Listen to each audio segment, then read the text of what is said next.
Welcome to the program. You know we look at news, views, truths from a decidedly biblical perspective. I have an interesting hour for you this week. I want to talk a little bit about my guest by way of introduction. Her name is Melanie Phillips, and she's one of the few British media voices sounding the alarm as the nation steadily gives way to the dictates of Islamic law. And she has an important message to Americans. So we're going to talk about that. In 2016, London became the first major Western capital to elect a Muslim mayor. I personally think that that is very significant. And she's written a number of books, including Londonistan, How Britain is Creating a Terror State Within, and another book titled The World Turned Upside Down. We'll talk about how you might obtain those, likely on Amazon here as we move along in the hour. And Melanie's books and her weekly columns continue to warn of the imminent demise of Western civilization in its Judeo-Christian form unless something is done. She also writes for the Times of London, the Jerusalem Post, the Jewish Chronicle. She's a regular contributor to UK radio, TV discussion. Her views, by the way, are considered controversial. Eric, I know you have been preparing for this hour. He's in studio with me. Your thoughts?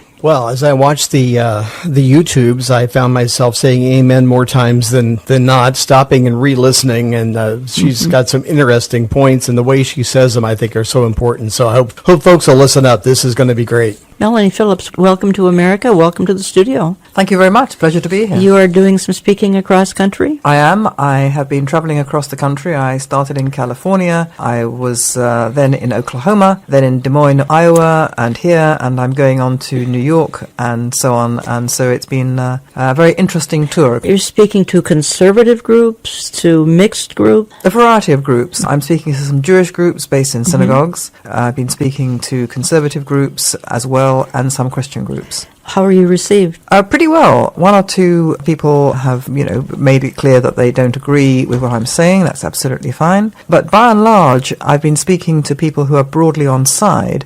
I used to worry that was like preaching to the converted, and that it used to worry me that the people who don't agree with me don't turn up. But they don't turn up because they will not engage with the arguments. They prefer just to demonize the people who oppose them. But I came to realize some time ago that actually preaching to the choir was not something that was to be sneezed at, because the choir is very beleaguered, the choir is very besieged, and the choir is in danger of forgetting or even not knowing the lines of the song that they should be singing. So I've come to realize that I do play a role. I can play a useful role in telling them stuff that maybe they don't know, or they've forgotten, or they're too frightened to hear, and basically giving them a kind of encouragement just by the fact that I'm speaking up in public as far as I can. It makes them feel they're not alone, and I believe that's a useful thing that I can do. Well, I remember when your book Londonistan came out, and that's a few years ago. It's over a decade ago that it came out. I remember it very well. And when it came out, there was no Arab Spring. Hadn't happened yet. There was no war in Syria. Hadn't happened yet. The mass migration to Europe,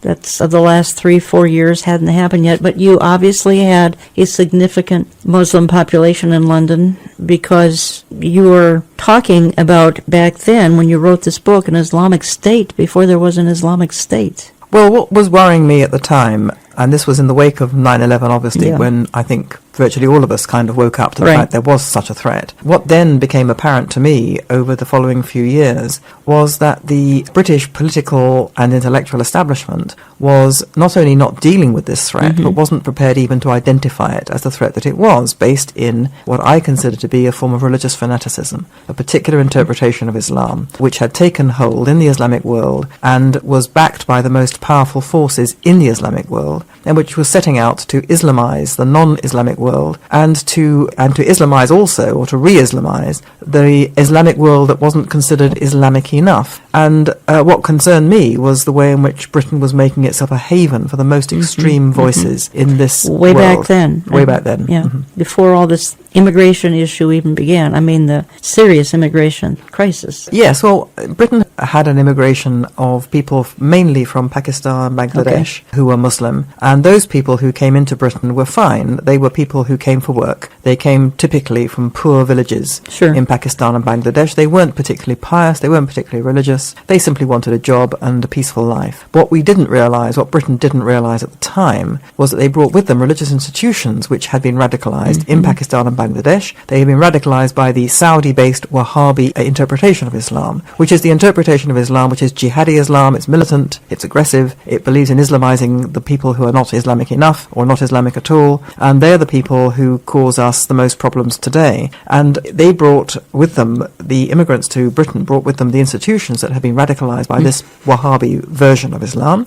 And as a result, the children who were born in Britain became more radical than their parents, because the children went to the mosques and the madrasas, which were staffed by people who were radicalized in this way, education institutions. And even though the vast majority of these children were educated in British mainstream schools, nevertheless, the influence was a radical one from the religious point of view. Wahhabism, as we know, they were the 9/11 pilots. They were the people who engineered the attack, and that's something that can't be stressed or forgotten, I believe, enough. We need to remember that. Did you find in the beginning, when you were speaking out about this, you must have felt like you were all alone in some cases? You were the only one that was warning anyone there, and we felt the same way here as we began to warn about Islam. People looked at us funny, like, it can't really be that bad. It can't all be like this. Is that what happened to you? And did the media kind of drive this at the same time to make you look like that this was, you were more fanatic than maybe you even felt you were? Very much so. I was considered to be absolutely on the extreme edge of discourse, that I was being alarmist for no good reason, that I was demonizing an entire population. And this was despite the fact that I actually have always, in everything I've ever written and said about this Islamic problem, I've always emphasized that we cannot generalize, that there are many millions of Muslims who do not subscribe to this particularly extreme interpretation of Islam. Many of them came to Britain because they were fleeing from it. They wanted to live under Western human rights. They wanted to live in peace and security and raise their children, have good jobs, and just have a nice life. And the majority of people even today who are the victims of this terrible Islamic extremism are in fact Muslims. But at the same time, what we've been through, and what we're still living through, is a situation in which our political leaders in Britain and America and in mainland Europe and elsewhere, just deny that this thing has anything to do with Islam. I mean, in my view, this is an interpretation of Islam. It's a particular interpretation. It's not subscribed to by everybody, but it is rooted in the theology. It has theological sources. And it's ridiculous to say it's got nothing to do with Islam. And our leaders deny this. And, if you can't even name properly the thing you're up against, if you can't accept and acknowledge that what you're up against is religious fanaticism, which is a different order of magnitude completely, a different type of threat from any other threat, when people believe they're motivated by the defense of God, which is what they believe they are, then if you don't understand that, you cannot possibly deal with it properly. You're listening to Understanding the Times Radio. I'm Jan Markell. I have in studio with me Melanie Phillips. I'm going to give you the rundown of what her credits are again a little bit later. Again, I got familiar with her over a decade ago, Londonistan, when that came out, about 2006. Eric Barger in studio with me. We're talking to her about, well, quite frankly, it's sort of a subtitle of the book Londonistan. It's really a warning to America about all who care about freedom. And obviously, Melanie, Europe is going through some trials. Now, what I read in your book, what I read online, in Britain, God is pretty much dead. Now, God didn't die, but Great Britain and other parts of Europe have thrown him out.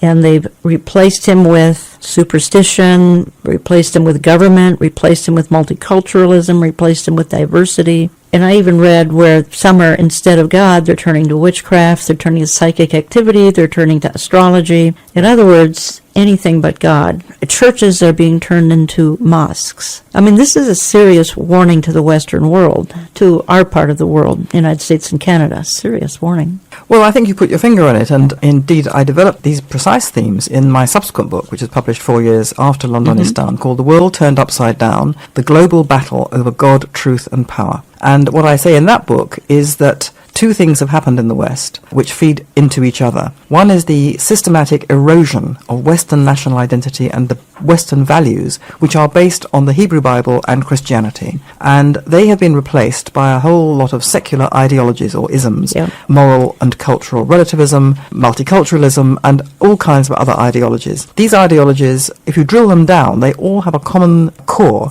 which is the despising of and the desire to undermine and overturn the core values of Western society, which are based on the Hebrew Bible and on Christianity. And these ideologies brook no dissent because they drive all before it, because they are ideologies where the power of the idea drives all before it. It cannot be gainsaid. It cannot be challenged. And the reason it can't be challenged is because it's not just an idea. It's not just a point of view. It's a point of view that is considered to stand proxy for virtue itself. If you believe in multiculturalism, for example, you are motivated by the desire to make a better world based on the erosion of bigotry. Bigotry only comes from people being divided, so you avoid division by saying that no culture can consider itself to be superior to any other. And that way you basically get rid of bigotry from the human heart. Who could possibly disagree with that?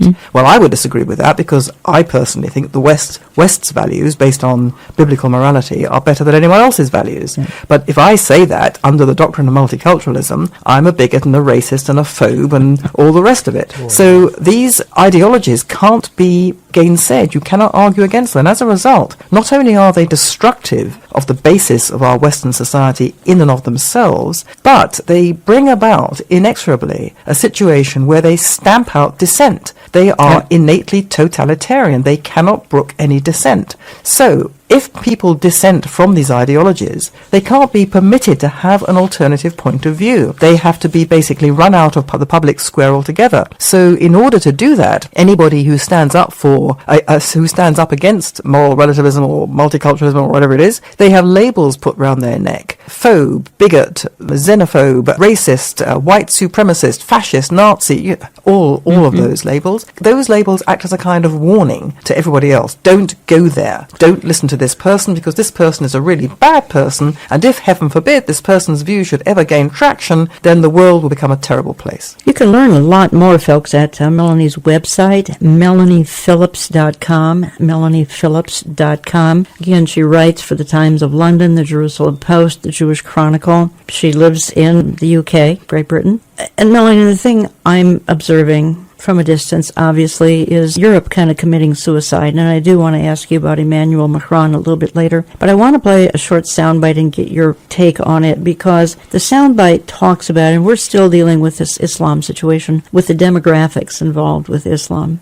We don't have to do much of anything, and within 30 years, Europe could be completely Islamicized. I want to play this quick soundbite and then get your response, please. According to research, in order for a culture to maintain itself for more than 25 years, there must be a fertility rate of 2.11 children per family. With anything less, the culture will decline. Historically, no culture has ever reversed a 1.9 fertility rate. A rate of 1.3, impossible to reverse, because it would take 80 to 100 years to correct itself, and there is no economic model that can sustain a culture during that time. In other words, if two sets of parents each have one child, there are half as many children as parents. If those children have one child, then there are 1/4 as many grandchildren as grandparents. If only 1 million babies are born in 2006, it's hard to have 2 million adults enter the workforce in 2026. As the population shrinks, so does the culture. As of 2007, the fertility rate in France was 1.8, England 1.6, Greece 1.3, Germany 1.3, Italy 1.2, Spain 1.1. Across the entire European Union of 31 countries, the fertility is a mere 1.38. Historical research tells us these numbers are impossible to reverse. In a matter of years, Europe, as we know it, will cease to exist. Yet the population of Europe is not declining. Why? Immigration. Islamic immigration. Of all population growth in Europe since 1990, 90% has been Islamic immigration. France, 1.8 children per family. Muslims, 8.1. In southern France, traditionally one of the most populated church regions in the world, there are now more mosques than churches. 30% of children ages 20 and younger are Islamic. In the larger cities such as Nice, Marseille, and Paris, that number has grown to 45%. By 2027, 1 in 5 Frenchmen will be Muslim. In just 39 years, France will be an Islamic republic. In the last 30 years, the Muslim population of Great Britain rose from 82,000 to 2.5 million, a 30-fold increase. There are over 1,000 mosques, many of them former churches.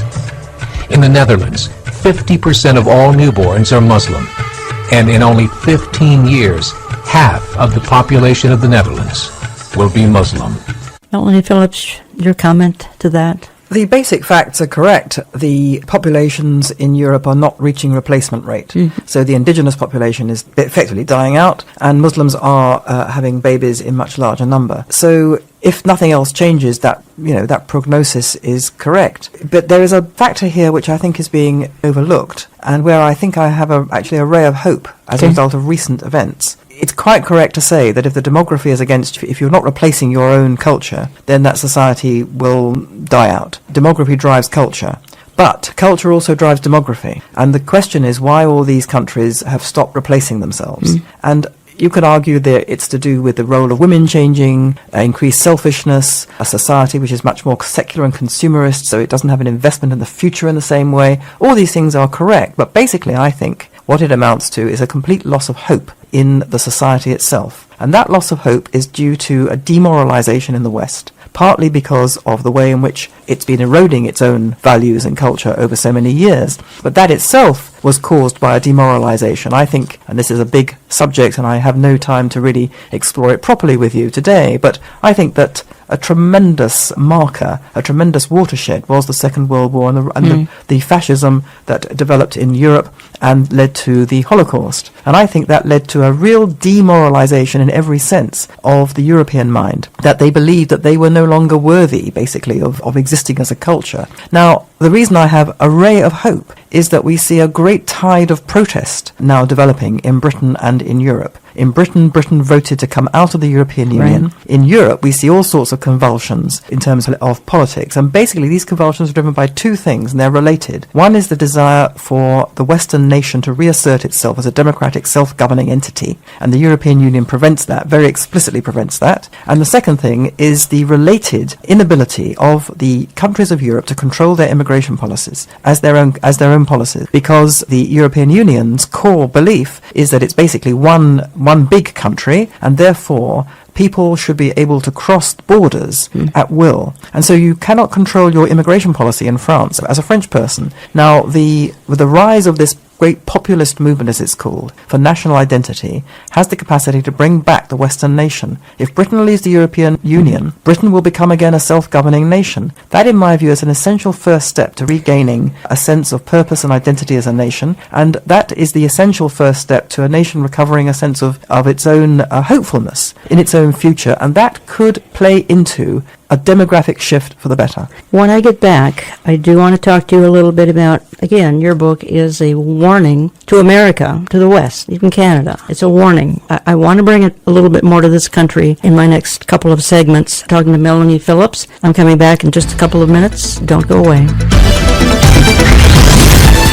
We know you're enjoying the insights today from journalist Melanie Phillips. Week after week, our media team researches guests and material to bring you the best resources to help you discern our times.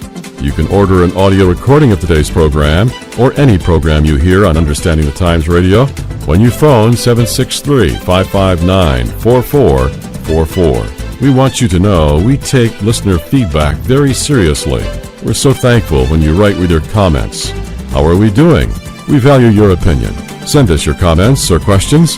Write to us at olivetreeviews.org or address your mail to Olive Tree Ministries, Post Office Box 1452, Maple Grove, Minnesota 55311. In just a moment, Jan and Eric will return with Melanie Phillips.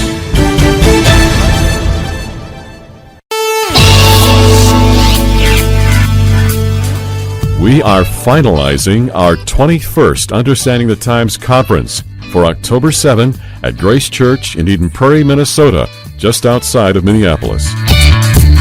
Please consider joining us from 9 a.m. to 5 p.m. There is no cost or registration needed, but you need to make hotel reservations early. Meet believers from across America who take our time seriously, but have a hope and expectancy many do not have. Our speakers include Amir Sarfati, Thessalonians chapter 4, he says, the dead in Christ will rise first, and then we that are alive will be caught up in the air. In other words, he was completely sure it's going to happen in his lifetime. And that's the way we should live, as if it is going to happen at any given minute. Dr. Mark Hitchcock, And to me, that's a great picture of Bible prophecy for us. Knowing what's coming gives you peace of mind. And the Bible tells us that prophecy has a calming influence on our lives. Pastor J.D. Farag, That's not to be dismissive of the seriousness of what's happening in the world today, but thankfully we have prophecy in the Bible that tells us not only what's going to happen at the time of the end, but why it's going to happen and where it's going to lead. And by the way, spoiler alert, we win. Michelle Bachman, These people don't give up. That's what we don't understand. That is everything for them, is their strategy to get to one world government. And they will do anything, including lawless actions, to get there. visit our website for details, olivetreeviews.org. That's olivetreeviews.org. Or call us at 763-559-4444. That's 763-559-4444. Helping you stay informed on issues that could change your life.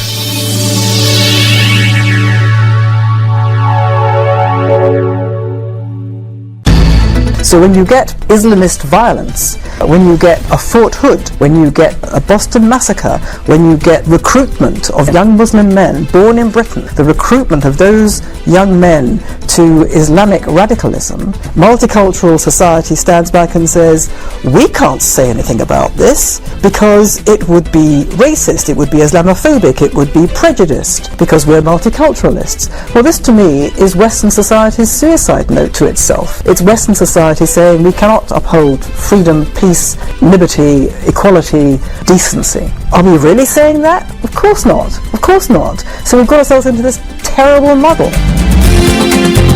The shaping of the political environment in the United Kingdom, Europe, and the United States. That's today's topic on Understanding the Times with journalist Melanie Phillips.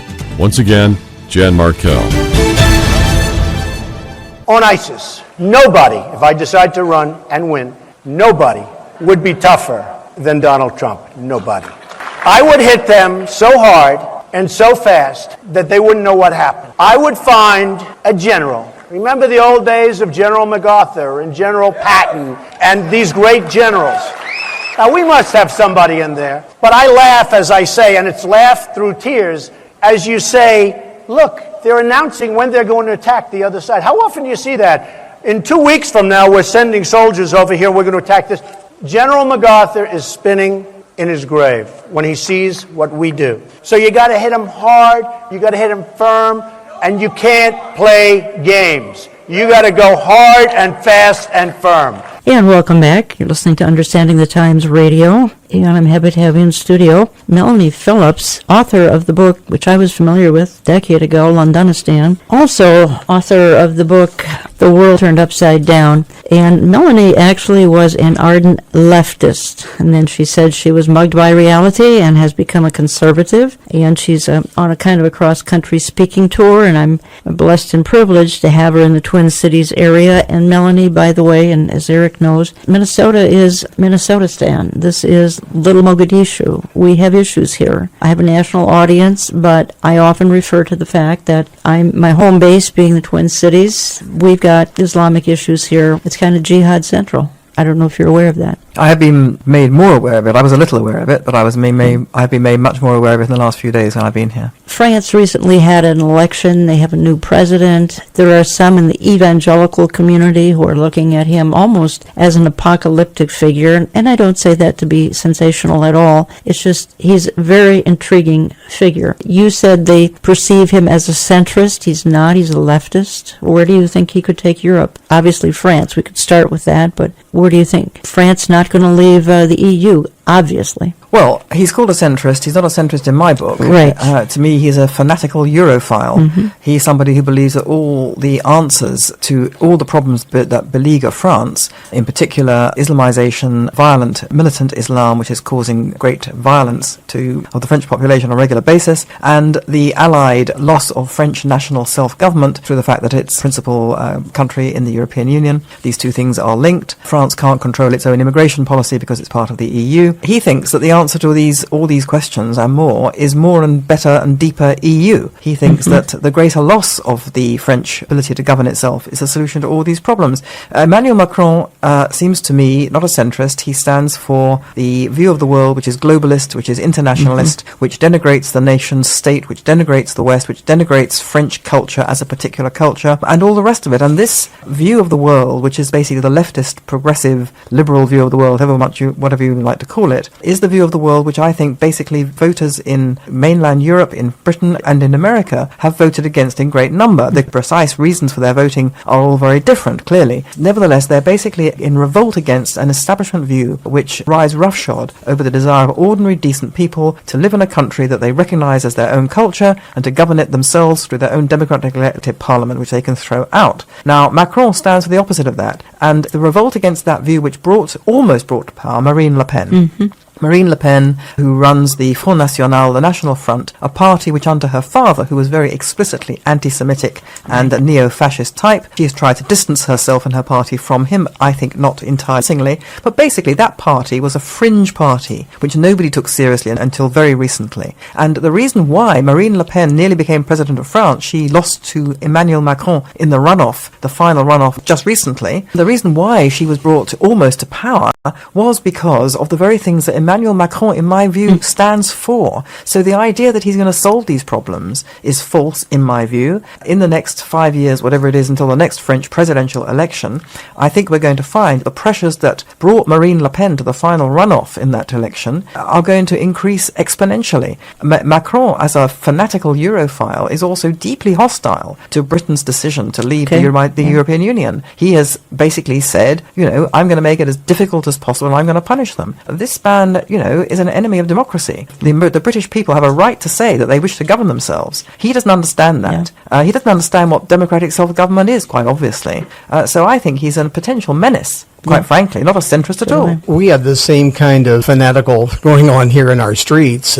People that can't take the election, take the effects of the election and so on. And we're watching this happen in the streets. I think it's going to get worse, honestly. 3 questions, and these are big ones maybe. Do you have any idea what nation may be the next one to try to bolt from the euro? And I guess I would ask then, is there a possibility of a nation falling to Islamic control inside the euro? And will the European community in the end, will it survive? The last question first, no. In the end, no. The European Union is founded on a whole series of incompatible premises, of which the most glaring is the idea that you can have a common currency, the euro, serving every nation when these are independent nations and you don't have a common culture. It's not like the United States where you have one country, one nation, united by all the things that unite a nation. And consequently, this dislocation between the currency and the politics means that the whole European Union project is bound to collapse, plus the appalling pressures that it's inflicted upon itself by its open borders policy, the demographic changes that are taking place, the huge influx of immigrants which it simply cannot sustain. So I wouldn't expect it to last for very long. I don't know when it's going to implode. If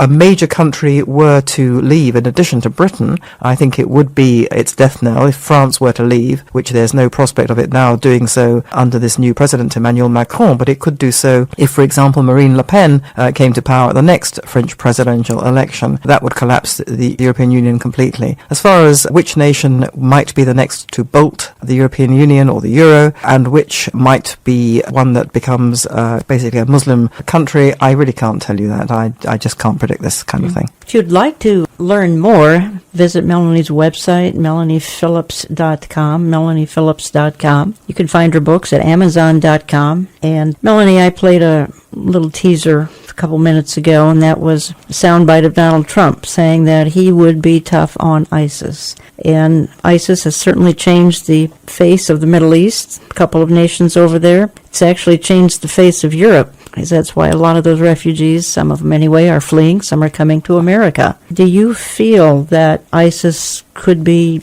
defeated? I think ISIS can certainly be defeated. I mean, I'm not a military strategist, but I read military strategists who say that ISIS is not a particular problem in terms of military capability at all. It's not particularly strong. It's in fact very weak, and with the right kind of policy and military strategy and determination, it can easily be defeated. And I don't think ISIS is the main problem at all. I think it's obviously a very, very serious terrorist threat to the entire world. But the problem of Islamist terror and Islamization well predated ISIS, and after ISIS is defeated, which I fully expect it to be, there will be others who will rise to take its place. The problem is the particular way of thinking in the Islamic world, which is giving rise to this twin-headed hydra of, on the one hand, terrorism, and on the other, cultural encroachment and takeover, which is basically the Islamic jihad. And that requires a great deal of statesmanship and courage and far-sightedness, determination to address. But America at least has a president willing to say that the root cause is radical Islam. We didn't have that for 8 years. You have a president who has certainly said that, and I'm sure he believes that, and I'm pretty sure he'll say it again. But among his people that he's appointed to his administration are people who say that this is unhelpful to say this. Mr. General McMaster is on record as saying that to use the word Islamic extremism or Islamic terrorism is unhelpful, that Islamic State itself is not Islamic.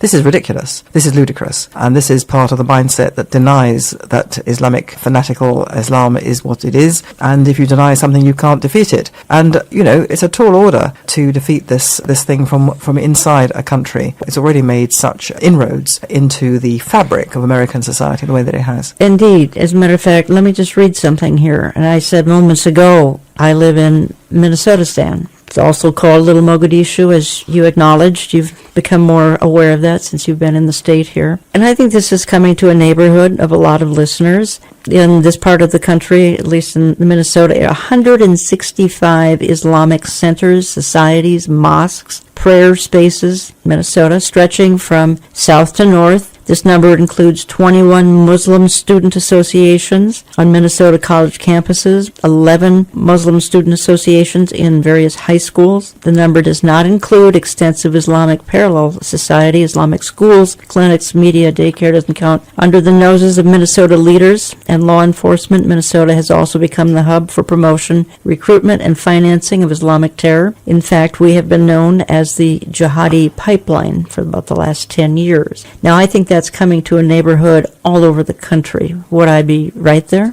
I don't know whether this is going to happen. I don't live here, but I do think that there is the possibility that it could extend to other parts of the country if things aren't addressed properly. And the reason why this is all happening, not just here, but also the way it's happened in Britain, is that the way in which our societies have responded to the threat has actually encouraged people to take advantage of the weaknesses of the society to make these cultural inroads. Now, in Britain, it took different forms from here. We have a different political system here. But here, for example, you have a highly politicized system in which you are run as a state by a governor. The governor may be at odds with the people at a lower level of the administration, who I think Minnesota are trying to deal with this problem, but are up against, a Democrat governor. So you're stuck because you can't actually do anything with a governor who actually is not on the same page. And I'm also struck by the fact that much of your law enforcement apparatus, your justice apparatus, is similarly highly politicized. And consequently, you are paralyzed by the fact that so many of your court officials, if I can put it that way, or judicial authorities, acting politically, not in the interests of the country, not in the interests of the society or the state, but in the interests of an ideology which governs their political affiliation.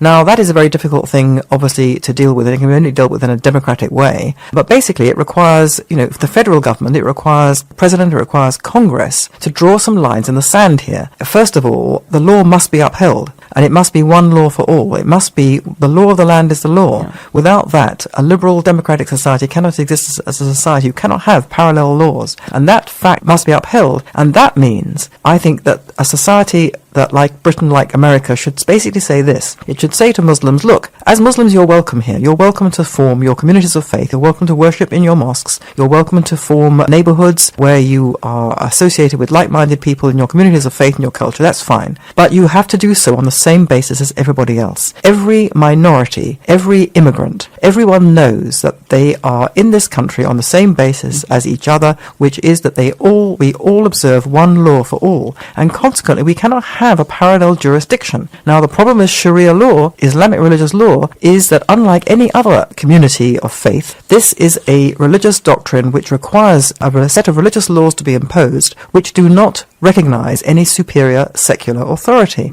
and therefore Sharia law in and of itself is incompatible with a democratic Western society. So you're welcome here, but you cannot have Sharia law, because that fundamentally goes against the basic principle of this society. If you're here, you have to be here on the same basis as everybody else. There can be no discrimination against you and no discrimination in favor of you. And consequently, this is the line in the sand. No Sharia law, and I would say no extremism. So no Muslim Brotherhood. The Muslim Brotherhood should be banned. And that means that the Muslim Brotherhood, which is entrenched in a society like this in America, it's entrenched in Britain through its numerous subsidiary organizations. It either sponsors directly or it seeds in the sense of providing the personnel with the ideology of the Muslim Brotherhood, which is one of takeover of the West. That has to be banned. And if you were to ban that, and that has to be done at the highest level of the state, then you would actually help remove the propitious circumstances which encourage people to move in and try and take over. Well, in Canada, we're hearing that in some jurisdictions that Sharia law is being considered and maybe even used. And I want to ask that even though there's no way to really project and say, well, where it's going to go, the progression of the way that Muslims have come in, and now they've gone from just becoming a community of people in a neighborhood to having no-go zones where police are told not to go, whether it'd be dangerous for them to go. I think we see the same progression happening here that has happened in Great Britain by what I've read. And if you confirm that, that'd be great. Well, it's not true that we have no-go zones like that in Britain. But, there is no place in Britain, as far as I know, where the police will not go. But the development of these threatening neighborhoods and the development of a kind of separate culture within a culture is the fault of the host community, which has allowed this to happen, because it's too frightened to draw lines in the sand, because it tells itself, because we're the West and we believe that, people of faith should be tolerated and they should be able to have the freedom to practice their faith, and that's absolutely correct. Muslims should be able to practice their faith insofar as the faith is a private matter. But the problem is that the radical interpretation of Islam means that it's not a private matter, it becomes a public matter. It means that it is interpreted in a way which basically collides headfirst with the basic premises of a democratic society. And that's where a democratic society is entitled to say, as I said before, you're welcome here to practice your faith, but on the same basis as every other minority. You cannot have special treatment. And it's the inability of us to say that and to tolerate what should not be tolerated that has encouraged people to move in, literally and metaphorically, and try and take over the society, because it's open for takeover. Yeah. If you draw lines in the sand, you will discourage that. Well, going back to the problems here in America, it doesn't help, and again, PC, politically correct issues and all, doesn't help when we've got public schools who are having Hijab Day, and we celebrate diversity in the schools. We observe Islamic holidays. We would never observe a Christian holiday, but we observe Islamic holidays in the schools. And I saw a headline here, New York public schools promote course justifying suicide bombings. You've got the progressive left running our school system and brainwashing our kids, which is one of the reasons we have the problem that we have, is because of our educational system. I'm reading it every day about what the public school system is demanding that their students do on a regular basis. I'm out of time in this segment. We'll pick it up here when we come back in just a couple of minutes. Understanding the Times Radio is a listener-underwritten broadcast ministry. That means the only way we can remain on the air is through your generous financial gifts. During the summer months, we usually find our support dropping somewhat. We need more listeners to help sustain us through June, July, and August. Please consider becoming a part of our growing support family. Many see this ministry as a critical resource contributing to their spiritual awareness. If that describes you, We invite you to mail your tax-deductible gifts to Olive Tree Ministries, Post Office Box 1452, Maple Grove, Minnesota 55311. You can also give by phone at 763-559-4444 or securely online at olivetreeviews.org. Please stay with us. Jen and Eric will return shortly with journalist Melanie Phillips. I have often called Understanding the Times radio for the remnant. Around the world, people have had enough of fake news, slanted news, and evidence that good people are marginalized and unappreciated. That is why this program focuses on the truth and the ultimate good news. If you would like to keep it coming to your neighborhood, please consider a tax-deductible gift to Olive Tree Ministries. Give online at olivetreeviews.org, olivetreeviews.org. You can call us business hours Central Time, 763-559-4444, 763-559-4444, or just drop us a note. If you can't financially support, let us know. We make a difference in your life. Write to Olive Tree Ministries, Box 1452, Maple Grove, Minnesota 55311, Box 1452, Maple Grove, Minnesota 55311. Help us look at today, but with another eye on tomorrow and the ultimate hope that awaits us.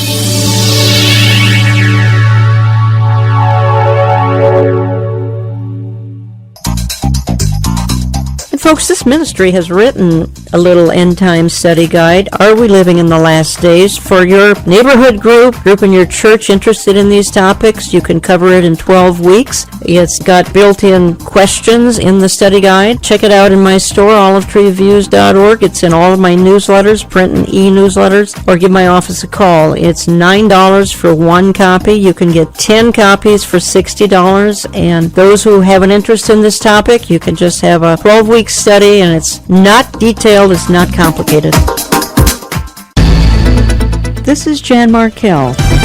Silence on the uncomfortable themes facing our world is not defending the truth. The inconvenient truth must be told if we are to understand our times. Thank you for being with us each week here on this radio station.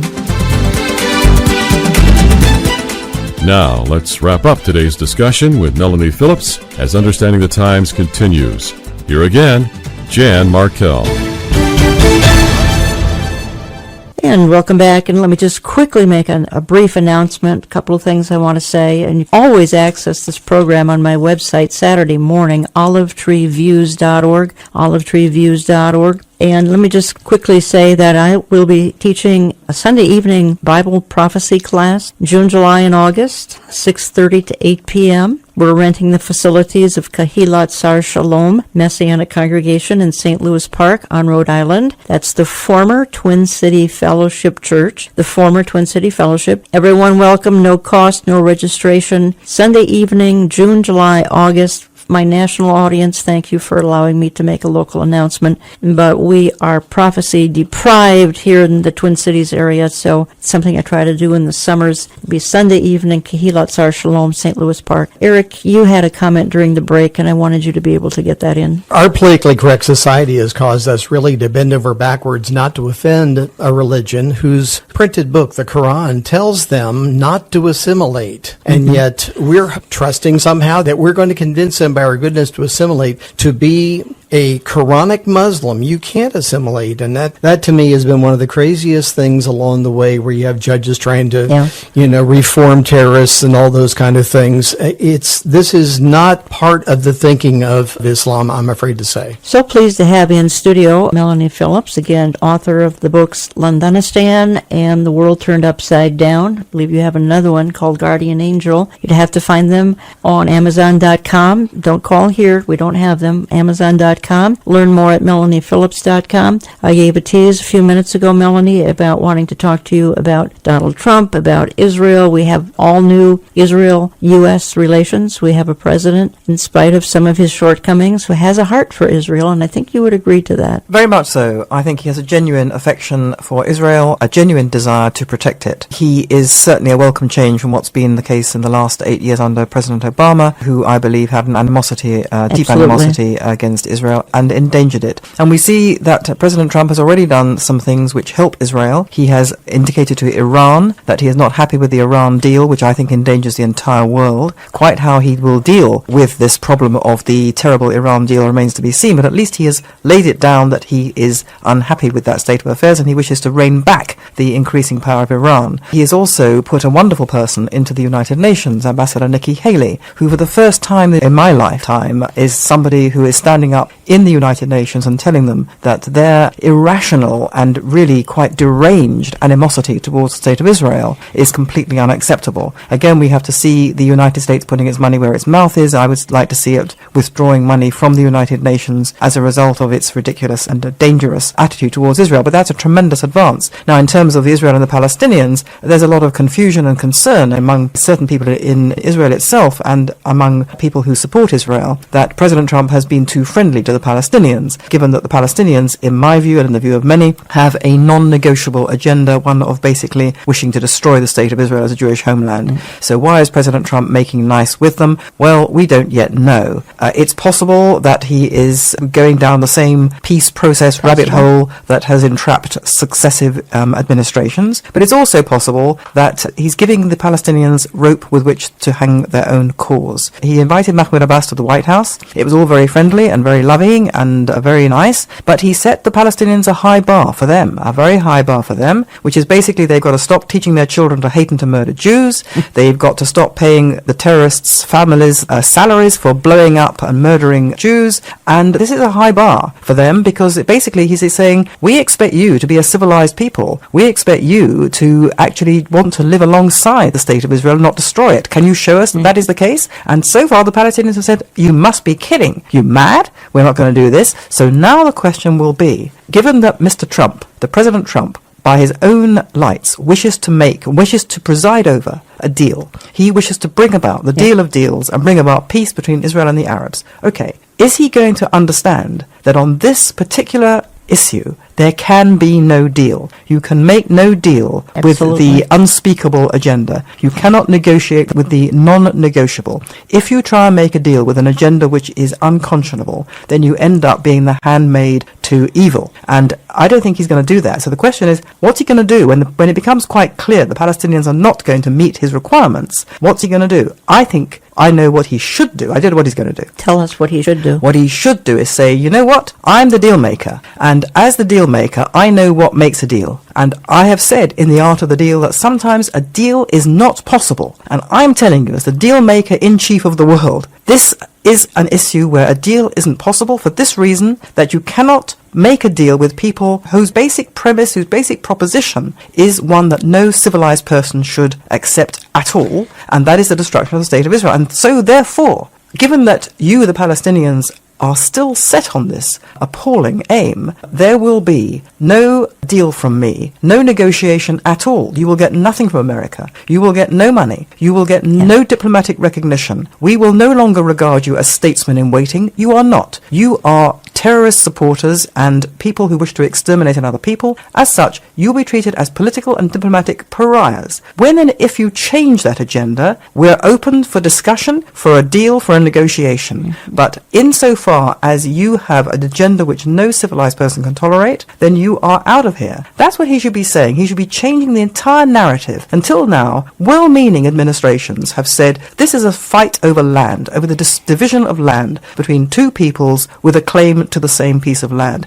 Not true. Not true. For 100 years, this has been a fight which has been caused by the desire of the Arab side to exterminate the Jewish homeland, and furthermore, what they're always trying to do is to rob the Jewish people of its own history, to pretend that the Jewish people, who are the only people for whom the land of Israel was ever their national kingdom in history, that they are pretending that that isn't the case, and that the Palestinians were there first. Historical illiteracy of a high order. Unfortunately, many in the West who are ignorant of Judaism, of the Bible, they're ignorant of history, they're ignorant of the Middle East, they have bought into this in large measure, and they believe it. So it needs the President of the United States to reshape the entire narrative of the Middle East, to start educating the world in what is actually going on in the Middle East, and to start standing up for truth, for history, and for doing the right thing, for justice, against the lies and the falsehoods and the extermination agenda that has held sway for all these decades. Yes. If you could have a private meeting with President Donald Trump, I suspect you would say some of the things you've just said. I would certainly say it to him, and I would relish the chance, if I ever had the opportunity, to sit down and say, Mr. President, I believe your instincts in this are entirely good, but people around you, even Jewish counselors that you have, the Jewish advisors you have, they may not have told you this in the terms that you need to hear it,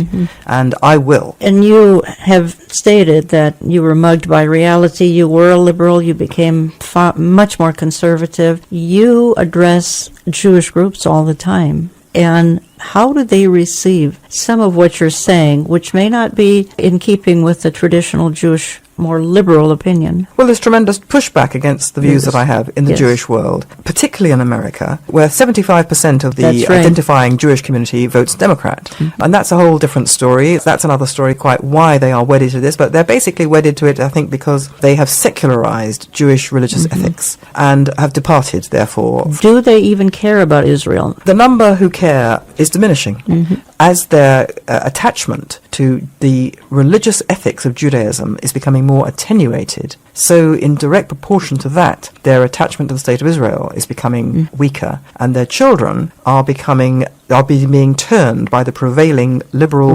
progressive zeitgeist that they get from the media, in particular from the universities. Their children are being turned hostile. So this is a very difficult situation. It's happening in Britain, but not in the same way, not to the same degree. As a culture loses its way morally and forgets the basis of its faith, and we're watching that happen inside the Jewish community, exactly what she just said. And you can't help but think about the 60s and free love trying to fill a void because we didn't feel good about ourselves, and now look what's happened to us. I would just like to say that I live in two worlds, the world of Israel and the world of Britain. I have places in both, and I go back and forward. I live a rather complicated life. And I think what we all have to appreciate and acknowledge, and you in America appreciate this much more than we do in Britain, but America and Israel are all basically on the same side and fighting the same fight. Israel is often put in a different box from the West. It's perceived as fighting a different kind of fight because it's a fight over land. It's not the same, it's not a different fight at all, it's the same fight. Israel is absolutely central to the recovery of the West, the recovery of the West's belief in itself and of Western values,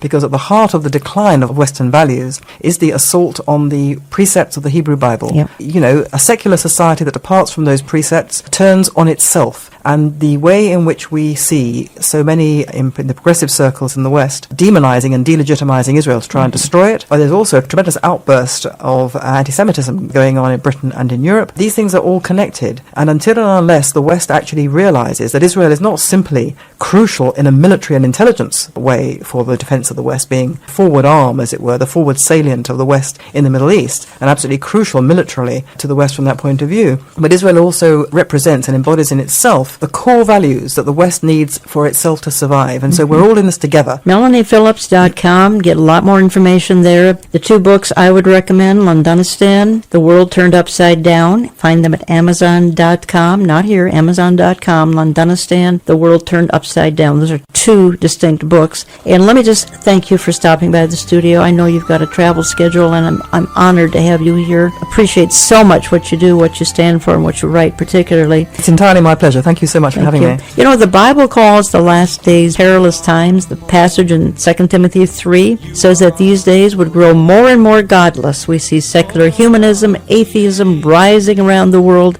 Freedom is being replaced with socialism and totalitarianism. While we have time, please share the good news of the gospel of Jesus Christ, while we are still able to do so. I want to thank you for listening. We'll talk to you next week.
News.